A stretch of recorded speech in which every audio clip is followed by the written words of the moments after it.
มื้อนี้สิมาแนะนำกกเปื่อยเลือดพี่น้องเอ้ยนี่เด้กกเปื่อยเลือดใบสิเป็นจังซี่เด้อมักอยู่น้ำโคกเด้อพี่น้องเด้อกกเปื่อยเลือดเด้อลูกค้ามาแนะนำมาแบ่งปันให้รู้จักต้นเปื่อยเลือดสิเป็นลักษณะนี้พี่น้องต้นน้อยสิเป็นน้ำอยากเป็นน้ำเด้อต้นเปื่อยเลือดเด้อใบสิเป็นกำมะหยี่ไปนี่นี่สีแดงๆไปสรรพคุณคุณประโยชน์ก็ดีหลายอย่างเด้อพี่น้องเด้อปวดตับพยาธิตับผู้ใดเป็นโรคตับนี่แหละเอาเปลือกมันนี่แหละไปต้มใส่กันกับมันฝากเปื่อยแหละฝากเปื่อยข้าวก็ได้มาใส่อันนั้นเด้อห้ำกระหอกอยู่ในต้นเปื่อยเออ3อย่างนี่แหละเปลือกเปื่อยเลือดนี้เอาเปลือกไว้นี่แหละไปต้มกินเด้อพี่น้องเด้อสีรักษาพยาธิโรคตับคนตาเหลือง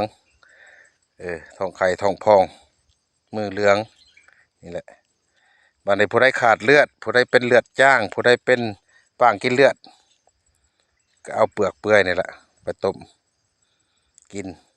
ประกอบใส่กันกับอันนั้นเด้อพี่น้องต้นพรางแดงและกับปลาดงแดงใส่กันนี่แหละต้นสร้างนาวใส่กันผู้ใดเป็นพยาธิขาดเลือดจ้างหรือว่าปางกินเลือดเด้อพี่น้องเด้อ